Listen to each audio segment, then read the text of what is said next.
Show Nathan with you this evening. Miguel Delaney is on the line, chief football writer with The Independent. Evening, Miguel. Evening. Second half's just getting underway in the Europa League. Dundalk 2-0 down at Molde in their group. Arsenal, though, 3-0 up against Rapid Vienna. Rangers 2-2 against Standard Liège. A point would be enough to send Rangers into the knockout stage. Celtic, though, are out despite going 2-0 up at AC Milan. They ended up losing 4-2. Leicester were beaten 1-0 by Zorya, but Brendan Rodgers' side already through. And Spurs, a dramatic game away at Lask. 3-3 it finished up. Goals from Bale, Son and Ali. But the 3-3 draw is enough to see Mourinho's side through to the knockout stage. I guess the one notable thing watching across two channels from Molde against Dundalk and the Arsenal game, Miguel, is that there are supporters back in a football stadium. 2,000 supporters at the Emirates tonight. It's finally happened. Yeah, the kind of, I suppose, a trickle back begins. Although, from what I've seen and maybe more relevantly heard, the 2,000 fans are making quite a noise. I think it's actually interesting in that regard because we're kind of thinking about it this weekend and what game I go to. I'm going to the North London derby on Sunday, but there was some kind of debate whether I should go to West Ham against Man United because that'll be the first Premier League game back with fans. And we're kind of hemming it on because of these Europa League games. But I mean, there's a few things come into it, I suppose. Like will it still feel like there's actually fans in the stadium? Because ultimately, it is still a very small percentage of the seats being used.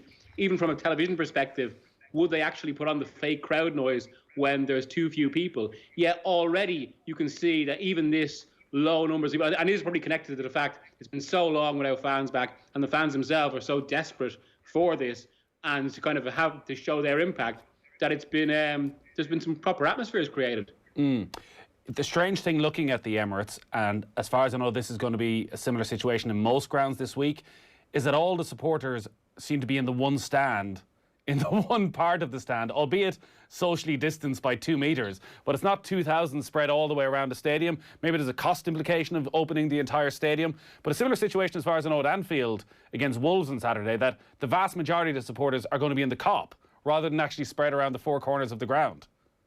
Yeah, well, I suppose even if you think about it, like even logically in that sense, like a lot of the clubs were initially kind of wondering, is it actually worth it to bring fans back? Because I mean, it is. I mean, even for clubs, it is quite a cost. So if they only open one part of the stadium, it's just it means they have fewer expenses. Like if they open all four stands, say, suddenly need far more stewards or whatever, far more kind of points open. And it does just become much more expensive. So this obviously kind of ensures that they're not running at a loss to bring fans back. Which, I mean, that may not be an issue at Premier League level so much, but as you go lower down the tiers or lower down kind of some of Europe's other leagues, it does become an issue, especially given one of the huge factors of this has been the cost for clubs of not having fans there. You mentioned tiers. The other type of tier right now is obviously in England around the tiers around COVID. So are we in a situation this week where actually not every team, every home side is going to be allowed supporters back in the ground? Yeah, so it's only half the Premier League clubs that are allowed at the moment that are actually in Tier 2. I'm in London, so I'm in Tier 2 myself, which has the clearance from that regard. But even that's had an effect on the allocation of tickets. Where because so like say with West Ham, they're not allowing, and this is natural to be fair, because obviously the government here wants to discourage travelling from Tier 3 areas to Tier 2 areas because of the potential spread of COVID. They obviously don't want fans, coming from outside Tier 2 areas or even from a certain distance from the stadium. So it has meant that, say, like in a case of Spurs this weekend, where it's usually a 63,000 seater stadium, not all 63,000 potential, not all their season ticket holders are going to be in the ballot, because some naturally live outside Tier 2 areas or live too far away from the stadium. Because I suppose an absolute key for this, especially going forward, given the Premier League obviously wants this to be a success and doesn't want any sort of hiccups, is to ensure it's as safe as possible. But so another element of that is actually that the government haven't mandated that fans have to wear masks in stadiums, but the Premier League have actually taken that on, because again they want to ensure this is kind of, I suppose, as hermetically sealed as possible. And so things like, as was put to me today by someone in the Premier League, excessive hugging and shouting will be discouraged. because of the potential spread of the virus. Let's wait and see if Harry Kane scores a last-minute winner in the North London derby and see how that goes down. It is great to see fans back, and we've been earlier on bemoaning the fact that here in this country there seems to be little or no conversation going on around when supporters can get back, even into those big 80,000 arenas like Croke Park or 50,000 at the Aviva Stadium. How far along are they in terms of getting back to reasonably sized crowds, of getting back to 25,000 or even getting back to full stadiums? So they have a roadmap, as well, that classic kind of technical term in that sense. And I mean, obviously, if this is a success over the next few weeks, they'll be able to go to the government or the Department of Sport and Culture and argue to kind of to bring it up again. I mean, of course, then the vaccine has changed the nature of that roadmap. And I mean, there are some relatively optimistic ideas in England now about how we could have something close to normality in April. And if that's the case, you'd have to imagine that numbers will suddenly shoot up. I was talking to someone from the FA a few weeks ago, and I think it was just after the vaccine was announced, or the first vaccine. And they were talking about, even at that early point, they were talking about Euro 2020. They'd be hoping that Wembley would have 50 to 70% capacity. But I mean, given the news since then, and the multiple vaccines, I mean, these things can accelerate quite quickly. So I mean, I don't think it's too much of a stretch to say by the end of the season we could have some close to full stadiums. Right, we're going to talk to Melissa Reddy as well later in the hour, and we can maybe talk to her about what's going to happen at Anfield, because I would guess supporters are back. Maybe they should be bringing the Premier League trophy out beforehand to finally show to the supporters. We'll see what the plan is. We'll talk about Manchester United in a moment and Ole Gunnar Solskjaer's future and the reaction to last night's defeat. But a big story over the last few days has been around the Champions League and radical changes for the Champions League, where we may have a situation where there's a 32 or 36 team league, and within that then every team will play 10 matches, 5 home, 5 away, sort of randomly drawn. And at the end of that, there's a league table and the top 16 go into the knockout stage of the Champions League. It's a sort of Swiss system is how it's been described. How realistic is this? There's every 6 months, it feels, another story of a European Super League, a breakaway league, and UEFA trying to react. Is this something that you see actually happening? So this is the model that's been favoured for some time, because I think everyone accepts that. I mean, the say last night's match and the few good games that we've got next week, notwithstanding, that there is a problem with the group stages. They've mostly become boring with too many dead rubbers. So they want to address that. And it's this model that has been favoured. And yes, I do think this will be introduced by 2024. I think it will be implemented. But I mean, again, it does kind of just reflect. I mean, UEFA is actually in a difficult situation here, where they're kind of trying to strike a balance between two extreme situations, where obviously the group stage, it's not working at the moment because it's so dull. But it isn't dull because of the structure of the competition. Like if you think about it, I mean, and the same applies to the World Cup, say, like a 32 team tournament is probably about as close to perfect as a knockout structure you can get. You have kind of a bit of a group stage to kind of have that betting into a tournament, and everyone gets a few games, and then the kind of excitement of the knockout. And when group stages are competitively balanced, they can be really exciting. And we've seen that even this season with the Manchester United group or the Real Madrid group. But of course, the major problem in European football is not the structure of these tournaments, it's financial disparity. And and the Champions League has been a key factor in that, especially with its prize money and how it's caused some clubs to grow so much bigger than others. And that is why they need to change this. That's why there is a problem. And of course, on the other side of that, you have, I mean, the big clubs don't want to lose these revenue streams, and they actually want to play more European games. And so this Swiss system, or the Swiss model, or Swiss league, whatever you want to call it, is basically, it's a halfway house between this. And it's why I think it will be implemented. I mean, I suppose given the situation and the fact that it's not like we're going to see the implementation of a football version of Das Kapital anytime soon, you could argue it's a good cosmetic solution in the circumstances. But it's certainly strange as far as a competition structure goes. Are the maths pretty simple, that more matches equals more revenue for the big clubs? Is it as simple as that? Because looking at this, it does feel as though there may be potentially even more dead rubbers or games that don't mean as much, because if you start well, you're almost guaranteed to finish in the top 16. So, what's the big stress? So, because that is one of the issues I find with the Champions League, and I know there's always this debate about, like, which is a more glamour tie in one way, Chelsea against Ajax or Chelsea against Burnley, because which do Chelsea fans care more about? I'm not quite sure. So, do more games always necessarily mean more revenue? Well, there's a few things tied up with that, like TV contracts and, and how they're broadcast. And obviously, the bigger the game you're in, the better it is, and the more money it will generate. But then, of course, that's often mitigated by the situation. I mean, look at next week. We have what could well be the last ever meeting between Ronaldo and Messi. In normal circumstances, it will be a massive game, but it's going to be a kind of a nothing game because there's nothing on the line because both have already qualified from their group. And again, that's a consequence of the situation where these two super clubs, Barcelona and Juventus, have been drawn in the group where two go through and where the other two clubs just can't compete with them in any way in terms of size or revenue. And I mean, there's a bit of a sadness to that as well, given that whatever about Ferencváros and the decline of Hungarian football, Dynamo Kiev, it's only 20 years ago when they were going to the Camp Nou and winning 4-0, Shevchenko was scoring a hat-trick, because, and the reason for that, and again, you look at that era, remember how many kind of massive events Manchester United had in European group games, where even when they were playing like Fenerbahce or Rapid Vienna, these were big games that meant a lot. And that's ultimately because there wasn't as much of a financial gap between the big clubs and the not so big clubs, and just because of the general economics of European football, clubs like Kiev, they were able to keep a core of good players together longer, and it was just, there was more competitive diversity in it, and more of the talent was spread out across Europe. And when you're looking at the results then of where it actually is competitive, so the group where Borussia Mönchengladbach and Shakhtar Donetsk are currently the top two ahead of Real Madrid and Inter Milan, do you look at that and think that's not actually those two clubs coming up? It's that Real Madrid are in decline right now and Inter Milan have struggled this season. It's not necessarily an evening out of resources. It's just a sort of freakish occurrence. Yeah, and it's, again, I think some of those freakish occurrences are connected to the ultimate freakish occurrence and the tragedy that COVID has been, because ultimately it's caused havoc for the finances of the two big Spanish clubs in particular.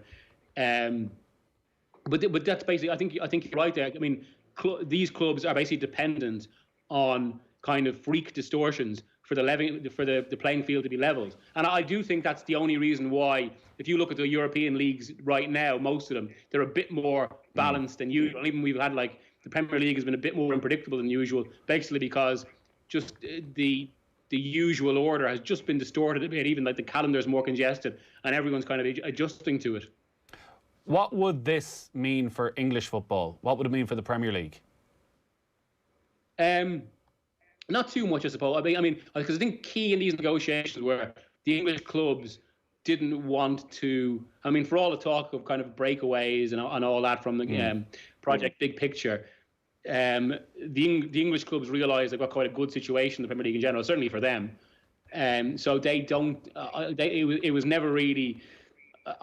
They were never interested in anything that would distort the Premier League too much. They would like more space for European games, and it could eventually lead to that. Who knows? Maybe in a few years' time, we could see arguments grow to reduce the Premier League to 18 teams. But for the moment, I don't think it has too much of an impact. It's still Molde to Dundalk 0 in their game. Arsenal 3-1 now against Rapid Vienna. The Austrian side have got to go back, and it's 2-2 between Rangers and Standard Liège. 53106 is the text number. Just on Manchester United then last night, we were talking earlier and we're getting a lot of texts in when we were chatting to John Giles about the disappointment for Manchester United last night and some of the struggles they've had this season of, well, look, they are still technically top of their group in the Champions League, a very tough group heading into the final game. And if they win their game in hand in the Premier League, they're only a couple of points off Liverpool. So what's everybody panicking about? Is everybody massively overreacting to a team that's sort of like everybody else in a state of flux in, as you say, extraordinary times? Or actually, are you looking at this, that there's a deep-rooted problem at Manchester United that ultimately is probably destined to failure? Well, I mean, as you put it there, and whatever about the potential situation they're in, is that you can't exactly have much faith in this Manchester United.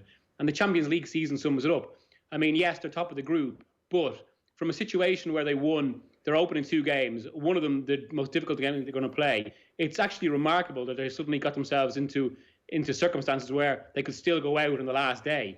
I mean, given the commanding position they had, this should have been tied up. Yet, as has become typical under Solskjaer, they somehow slipped up in a game they should really have kind of won comfortably, which was away to Istanbul. And that's what ultimately it comes down to. I mean, we've talked so much about Manchester United and the structures of the club. There's the kind of the Glazer ownership and the kind of lack of direction. And I do think these are all core issues that need to be addressed. And certainly it feels like there needs to be a reassessment of the football vision underneath the Glazers. But even allowing for all that, I don't think you can get away from the fact that whatever about Solskjaer's legacy, whatever about the possibility that he's a good manager, he's better than the PE teacher some people dismiss him as, there are some talents there.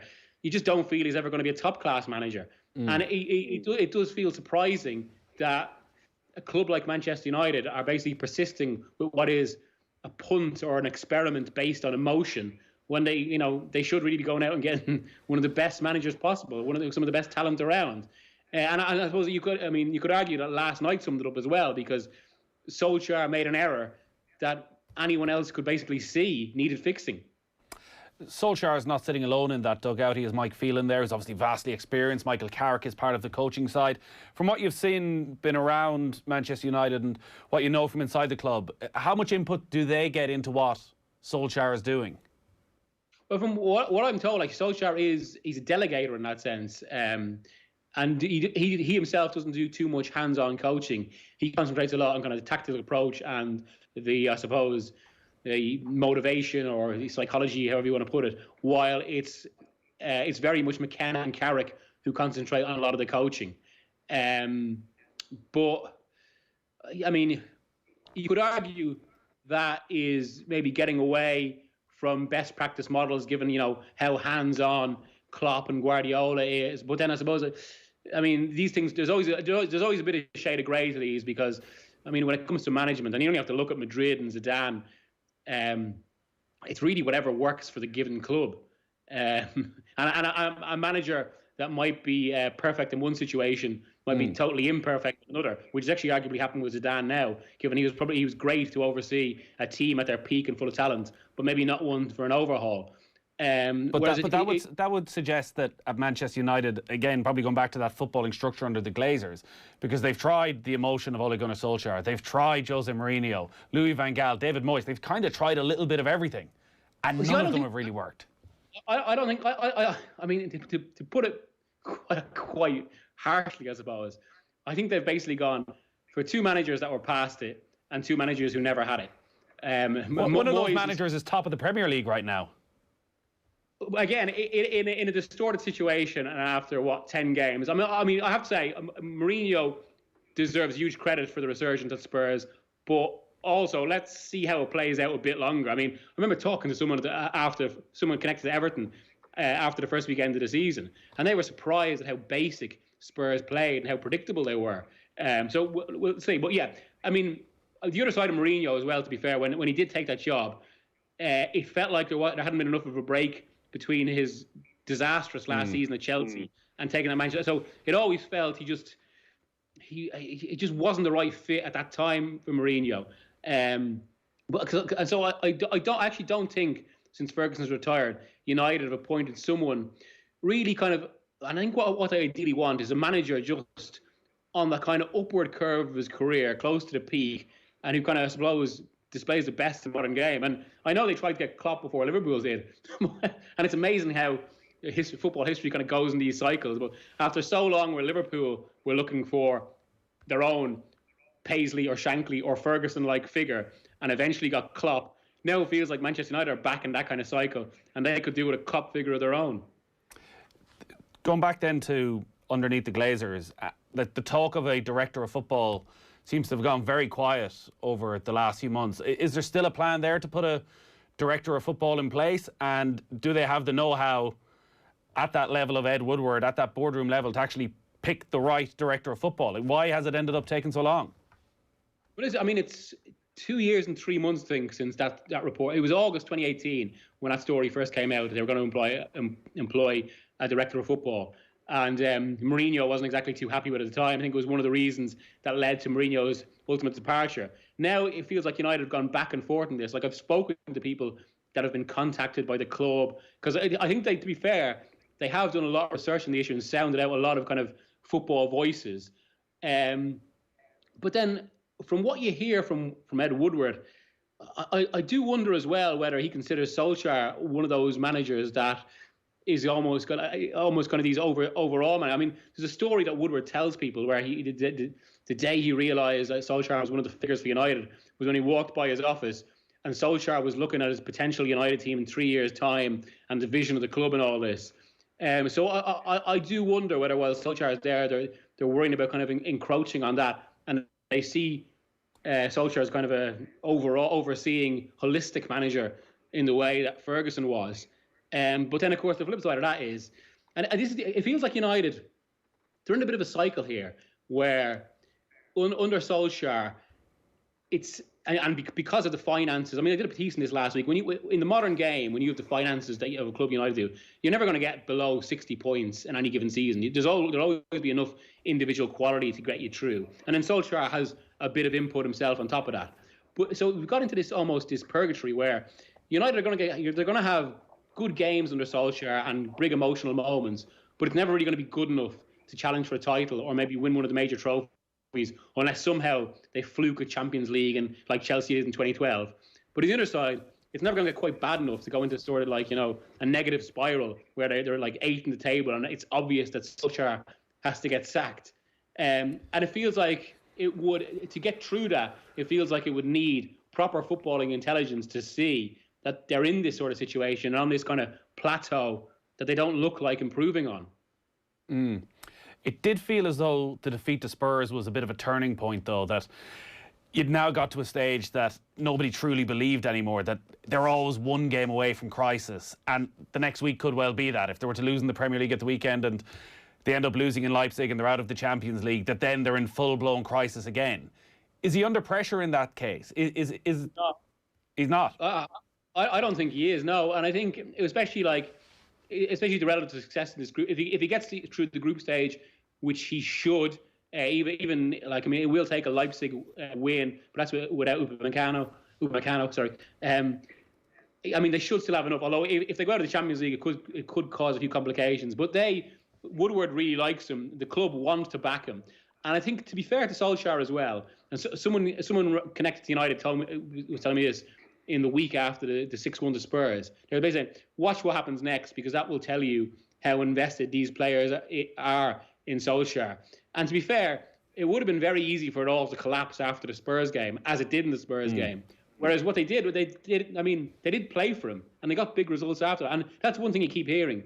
The players like Solskjaer, there are some murmurs that they don't necessarily completely respect. The line I was given, like, they don't completely respect him in the way they respected Mourinho. The line I was given at the time was they respect Mourinho, they just came to hate him by the end.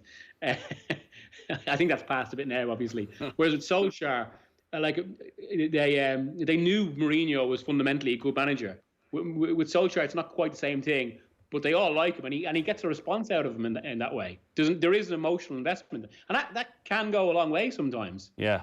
In terms of signings, and we're not that far away from getting full-blown back into transfer speculation, again, I'd imagine in the January transfer window, his role in the signings of players, if there is no director of football, how influential is he? So can he take all the credit for bringing Bruno Fernandes to the club? Well, not all. And Fernandes is an interesting one, given United actually were one of the few clubs that passed on him the previous summer. And this comes back to what I'm saying about kind of how United's finances will always dictate a basement level. Because if you look, basically the only reason they qualified for the top 4 last year, or the Champions League, was in January they could do what none of their main rivals, so at that point you were Leicester, Wolves, Arsenal, and you could throw in Chelsea, they were just coming after the transfer ban, but they could do what all those clubs couldn't, and go out and spend 70 million on a star. But yeah, Solskjaer has direct input. The way the club works, they make great play of their kind of scouting operation now, where they feed so many names into a database, then it goes down through different tiers they want until they arrive on kind of 3 or 4 names that they would mostly target, and Solskjaer has input into that. But it's certainly not a case, though, like in the old days of just the manager picking some figure he's seen in Europe and kind of, I fancy that. It's all a bit more structured now. Any insight then into what they might look at doing in January? From what the last I was told, and this is a few weeks ago, is that they'll be relatively quiet in January, but will probably try and go big in the summer. And that seems to be the general case of the club now. And by the summer, I do wonder whether they go back in for Sancho or go for one of Sancho or Haaland. But back in for Grealish as well, if he hasn't been signed up elsewhere, because Pep Guardiola is a huge admirer of Grealish. Right, you definitely look at the two teams right now and think actually Grealish would fit perfectly into a Pep Guardiola system. Exactly, yeah. And De Bruyne apparently loves Grealish as well. After Belgium played England, De Bruyne was texting Guardiola kind of, so enthusiastically about Grealish, basically telling him we have to sign him. John Giles is often very critical of Kevin De Bruyne on this show and his attitude, and feels it's a big problem for Manchester City. He's throwing his arms up in the air and things aren't going his way. And when I was listening to some of the tributes to Maradona, I was thinking, what a contrast. Whereas actually you might have thought that Maradona was that type of character. Like Liam Brady wrote a brilliant piece about watching him on the pitch and being able to see why his teammates loved him so much, because he was able to relate to them. He knew what to expect from them and the encouragement he gave them and how he brought the best out of them. I know you're writing a piece tomorrow for Maradona around some of the players that played with him. Can you give us a bit of insight into what we can expect? Well, yeah. So it was because obviously we've had a week and a half of 8 days now of tribute to Maradona and commemoration. And one of the things that kind of struck me, particularly early on, was obviously given his status and given the fact, like, we're talking about not just one of the most legendary sports people ever, but one of the most famous figures in the world. A lot of it was based on this kind of heightened view. And there were a few anecdotes sprinkled in it, like Valdano had a story about how Maradona, just a little story about how he came down to the kitchen table once in the hotel and was juggling a football and didn't let it touch the ground. And I kind of thought I wouldn't mind a bit more of that, and kind of what Maradona, the teammate, was actually like. So I managed to get 4 of his 1986 teammates, and also his the sports psychologist at Boca Juniors and for Argentina. He would have been at Boca when Maradona was at his second spell at Boca in the mid-90s.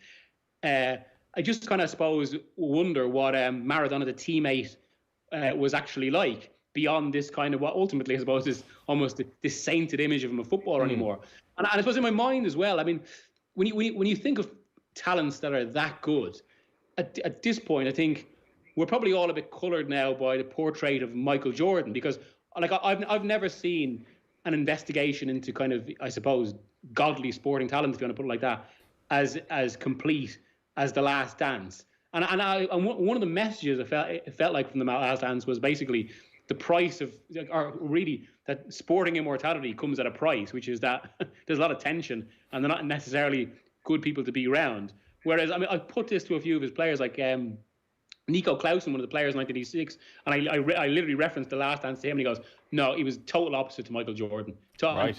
And it touches on what Brady said in the Irish Examiner piece last week, that you never saw Maradona berate his teammates. And I mean, the words, all of them used, and they're almost effusive in this, was basically humble, encouraging, brilliant at motivation. He would always kind of work for the team, and it seems, I suppose, because it's always the case with these sort of figures, like where there's what we see in the pitch, then there's what we see off the pitch, and it's a more complicated picture. And with Maradona, obviously his private life was extremely complicated, but from the way to describe it, especially given his talent, he almost sounds like the perfect teammate, especially given that talent. And as a clear contrast to Michael Jordan, especially when you remember the stories about kind of the contract with Scottie Pippen and all that sort of, and just how much he dominated from a financial sense. There was one story that Olarte Kachea was telling me. He was the player that headed the ball off the line in the last few minutes from Lineker. That would be, I think it was called the Nape of God, that impossible save. But he said, before 1990, as he put it, a well-known drinks brand went to Maradona and offered him some huge deal to make him the face of the company before the tournament. And I think there might have been some kind of paltry offer for the rest of the Argentina squad. Whereas Maradona, and this actually reminded me of a story that the Sopranos cast used to tell about James Gandolfini, where he wouldn't agree to a rise unless everyone else got a raise as well. But Maradona, he insisted, right, that my teammates get in on this as well. And when the company refused to, he refused to go into the deal. And there are so many stories like that from the degree, or kind of where he just gladly hand out gifts to players. He'd make sure they all had the right equipment, especially in the early 80s when football almost wasn't as cosmetic. Like one of his teammates, Tapia, was telling me that before he was only 18 when he made his Argentina debut for some friendly, and he didn't actually have a proper pair of boots despite being a professional player in the top Argentine league. And Maradona basically just called him to his room. Here's a few pairs of Pumas. You're playing in them, and so many of these stories abound. And really, they're like it is, and it's interesting because obviously the way these things work now, you're contacting most of these guys initially on WhatsApp, and almost all of them, to a man, have a picture now of Maradona or them with Maradona. Right. Miguel, that's on the Independent tomorrow, yeah? Yeah. All right, well worth a read. Miguel, great stuff as always. Thanks for joining us. Cheers, no problem. Cheers, Nathan. Miguel Delaney there, chief football writer with the Independent. Molde 3, Dundalk 0, 15 minutes left in that game. Arsenal now 4-1 up in their game against Rapid Vienna. And Rangers leading Standard Liège 3-2. So Stephen Gerrard's side on their way to the knockout stages. We're going to talk about Liverpool with Melissa Reddy next. Football on Off the Ball with Paddy Power. New normal, same old football. Paddy Power. Gamble responsibly. Gamblingcare.ie. This weekend on News Talk, we've teamed up with Hidden Hearing to reward kindness and give the gift of hearing, as they kickstart their campaign to give away €50,000 worth of hearing aids to anyone who's experienced hearing loss. We want to recognise and reward the extraordinary people who've been supporting others during the COVID crisis. Anyone can apply, so if you've been the recipient of kindness this year or know someone in need, nominate a friend, a neighbour or family member for the gift of hearing with a free pair of hearing aids from Hidden Hearing. Find out more and how to nominate someone at newstalk.com/hidden hearing. Certainty. With Volkswagen commercial vehicles, it's included as standard. The Crafter, Transporter and the all-new 5th generation Caddy are more innovative, dynamic and efficient than ever before. Now with HB Finance from 0%, purchase contributions of up to €3,500 and service plans from €9.99. They're the smart next step for your business. For vans and offers you can rely on always. Contact your local Volkswagen commercial vehicles dealer or visit volkswagenvans.ie and leave the rest to us. Finance provided by way of hire purchase agreement from Volkswagen Financial Services Ireland and subject to lending criteria. Terms and conditions apply. You're listening to the radio, but it's not just a radio. It can take you back, if you listen carefully. Back to a moment and a Christmas long ago. Shopping with Mum. The toys in the windows. Look, Mummy, can I ask Santa Claus? We'll write it in your letter, love. The Christmas carols on the streets and sharing a moment together over a delicious Butler's hot chocolate. Some things may have changed. Look, Mummy, can I ask Santa? Now that I'm the mum, we'll write it in your letter, love. And most of our window shopping will be done online this year. But some things never change, like sharing another moment together over some delicious Butler's chocolates. Mum, do you miss Granny? Yes, love. Butler's Chocolates, making Christmas moments together since 1932. Can we FaceTime her now? That's a great idea. Visit your nearest Butler's Chocolate Cafe, selected retailers nationwide, or search butlerschocolates.com now. Home is everything this Christmas, so make it festive with great savings from Woodies. Choose your perfect Christmas tree with all trees up to half price. Or pick up your Christmas decorations and lights, all now half price. We've got everything you need for Christmas and more in our one-stop shop. But hurry, offer only while stocks last. Woodies, we're all homemakers. Bet smart this season with stat betting on the Boyle Sports app. For the first time ever, bet on shots, shots on target, tackles, passes, assists and more, all powered by Opta. Why not check out the hottest action on the biggest game of the week right now on the Boyle Sports app. Boyle Sports. This is betting. Need help? Contact gamblingcare.ie. 18+. Follow the leader, the Mitsubishi Outlander PHEV. The world's best-selling plug-in hybrid is now available with 0% finance and a free home charge point worth €800. Leading the charge in plug-in hybrid technology, the Mitsubishi Outlander PHEV. Book a test drive at your local dealer today. Mitsubishi. Drive your ambition. Terms and conditions apply. See mitsubishimotors.ie. Lending criteria applies. This is a hire purchase agreement provided by Bank of Ireland Finance. Did you know that auctioneers, estate agents, letting agents and property management agents must hold the Property Services Regulatory Authority PSRA licence? An auctioneer may auction land, fine arts, antiques or animals at a mart. When engaging an agent, don't assume your agent is licensed. Check the PSRA Register of Licensed Agents at psr.ie. Unlicensed agents are breaking the law and do not provide you with any consumer protection. Report unlicensed operators to info@psr.ie. Remember, no PSRA licence, no consumer protection.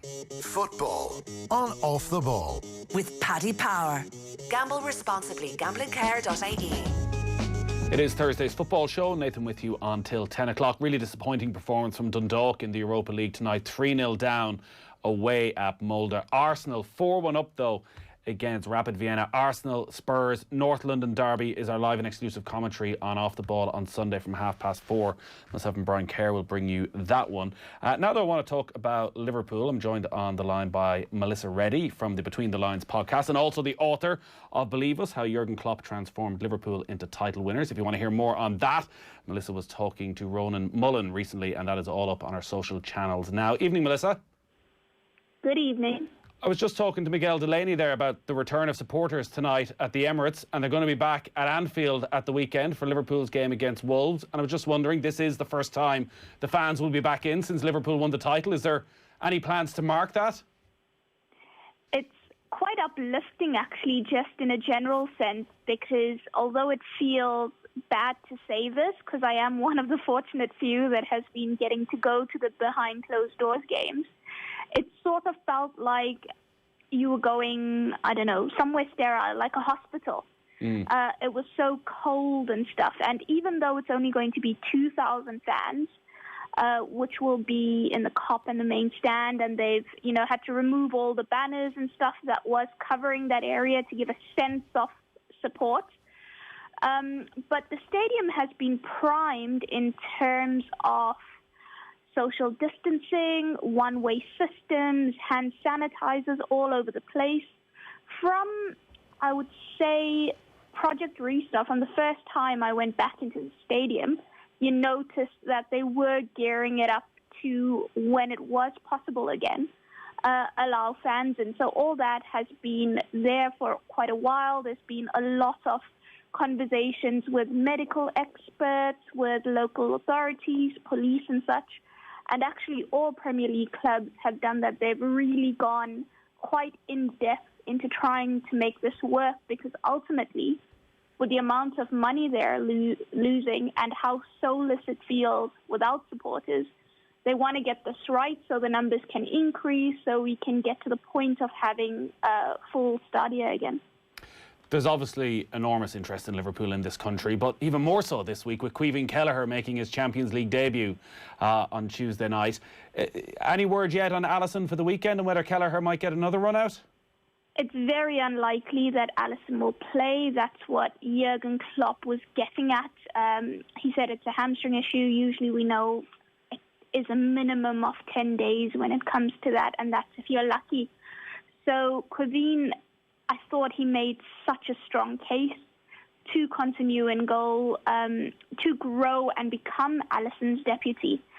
I think we all kind of knew he had good distribution because of his upbringing as a striker who could drop deep into midfield, but to actually see it at Anfield in the Champions League against, recent semi-finalists, with both feet was quite something, but also his command of the area. He was so composed, and for a keeper his age, against that opposition, because Ajax are very offensively minded, they're quite tricky, they want to press you high, and in a makeshift defense, he was outstanding, man of the match quite deservedly, and definitely didn't do himself any disservice.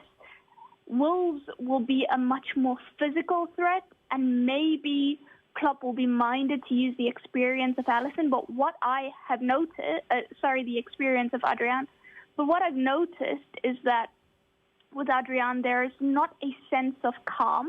You can see that the rest of his teammates and stuff are nervous because he's not as good with the ball at his feet. He is prone to an error, and that was not there against Ajax. And this is a young goalkeeper we're talking about, making a Champions League bow. Like I said, against very tricky opposition who did test him, and he was equal to it. So very, very good performance from him, quite promising, and I really do hope we see more of him. I think the entire Irish nation turned into a proud Irish mammy when Jurgen Klopp went over and hugged Caoimhin Kelleher at the end of the game, and how proud he looked of him. It was a big decision from Klopp because Adrian is the player with experience, and you touched on some of the issues that Adrian has had. Is that why the decision was made, that actually Klopp has seen enough with Adrian and there's maybe a bit of a loss of trust there? I think there's quite a lot of things that come into play. Given Liverpool's injury issues at the moment, the manager has to try and balance so many things and juggle so many things. Now, I don't know if he was thinking about keeping Adrian for the Premier League game because it's much more physical, much more intense, so experience is needed more there. But ultimately, I think he looked at it in a tactical sense. And you bypass Ajax press with a keeper that's able to distribute the ball long. And Kelleher did that really, really well, continuously. Ajax weren't allowed to build up as much as they ordinarily like to. And that was something Klopp referenced as well post-match, that his kicking gave Liverpool a weapon and allowed Liverpool to nullify one of Ajax's big strengths. So I think it came down to that tactical perspective, but also I'd be astounded if there wasn't some factoring in of the psychology, because I think we've seen it quite a bit, and you can look at the Kepa situation at Chelsea.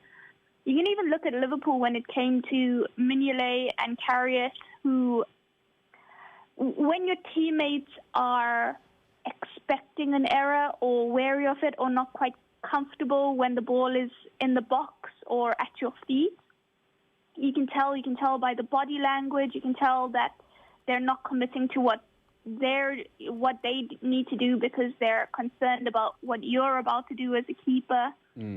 And the big thing that I took away from Anfield in midweek was that absolutely no one on that pitch was concerned by Kelleher, and he himself, he was so calm, so composed. And what I really liked as well is his interview post-match was like, yeah, this is what I trained for, this is what I do, this is my job. I didn't do anything special, really. I prepare and I played, and that's it. I just did my job. That was also quite encouraging. This now raises questions, I guess, about what his future is, because life at a big club for a young goalkeeper is always incredibly tough. Alisson's arguably the best goalkeeper in the world, so when he's back, when he's fit, he's always going to play. But clubs also need a quality backup, a player they can trust. The fact he's played now and Klopp has taken this chance, do you think it changes his future, his short-term future in terms of loan moves, and whether he's just going to have to actually sit this one through and bide his time? Or do you think actually Klopp, the better plan is get him out maybe after Christmas, get him next season, and then hope that he emerges as a real force over the coming years? So in the off-season, there was a lot of talk about whether it would be good to loan him out. And it would have been to Caoimhin's benefit if he went, because he'd be playing regularly, starting every week. And there's nothing that aids development better than actual match experience, being put in situations that you can't really mirror in training because you don't have the expectation and, everything that comes with being in that the proper competitive environment. And the thinking was, no, we need 3 top goalkeepers, and he's learning a lot from Alisson. It's doing him a great deal of justice to be training with, like you said, somebody who's arguably the best goalkeeper in the world. And it doesn't benefit the club to send him out on loan. Now, given the way he performed, he showed, and it's such a small sample, but the all-round performance shows that he's not overawed by an occasion. And I think that will make Liverpool think, because they would have been looking at, should we go and get another deputy to Alisson soon, another experienced one. And what we find with Premier League clubs is the number 2 is often an old goalkeeper, because they want him to immediately, seamlessly slot in if there's an injury or something. And they want him to be used to the league, used to the intensity and all that stuff. But maybe this is a chance to change that. Why not have a backup goalkeeper who you know is a big talent, who you brought into the club because you thought he was a big talent, who's advanced quite well in terms of his training, his physicality, his aerial, the ability with the ball in the air and all that kind of stuff, and who showed now in the biggest stage you can get at club football that he can hack it, that he can be a picture of calm, he can distribute when you need him to distribute, he's not fazed if he's being put under pressure, and importantly, I think with all the things we talk about, a goalkeeper has to keep the ball out of the back of the net. You have to be able to make saves, and he showed he can do that. And I think there'd be a lot of happy people, not just in Ireland, if he is given more of a run, because, when you're a top team, you have to fight on multiple fronts. And, in the domestic cup competitions, for example, we could see him getting more of an airing. Yeah. Melissa, great to talk to you as always. We'll certainly be keeping a close eye, and hopefully everything continues to go very well for Caoimhin Kelleher. Melissa Reddy there from Between the Lines podcast. Thanks a lot for joining us. It's a pleasure. So you will get all tonight's football show on the Football Show podcast. Subscribe to that. You can get it every evening. Molde 3, Dundalk 0. They're into injury time there. We'll run you through all the full times in just a moment. Football on Off the Ball with Paddy Power. New normal, same old football. Paddy Power. Gamble responsibly. GamblingCare.ie. This year, we're here to make your Christmas and fill your senses, not just your baskets. Go for all-out outfits, even if you're staying in. Give in to that first festive bite. Give back to those who matter. And enjoy all the little things that make Christmas, Christmas. So shop smart, shop safe, here at Dundrum Town Centre. It's that time of year, the old Christmas present conundrum. Well, this year, look no further than 3, because we've filled our online store with an amazing range of prepaid smartphones from just $69.99 with free 48-hour delivery. Just a taster of what to expect when you shop at 3.ie. All you need to make someone's Christmas from Ireland's largest 5G network. 3. Make it count. While stocks last, 5G service subject to plan, coverage and device. See 3.ie for details. Bet smart this season with stat betting on the Boyle Sports app. Bet on shots, shots on target, tackles, passes, assists and more, all powered by Opta. Plus, put your feet up and cheer your bets home with free live streaming on every UK and Irish horse race. Why not check out the hottest action on the biggest sporting events right now on the Boyle Sports app. Boyle Sports. This is betting. Need help? Contact gamblingcare.ie. 18+. This Christmas on Disney Plus, stream the biggest new releases plus all your festive favorites. Wow! With Pixar's exclusive new critically acclaimed movie, Soul. Today started out as the best day of my life. The hilarious new comedy Noelle starring Anna Kendrick. We gotta find Santa. And the unmissable Christmas mischief of Home Alone.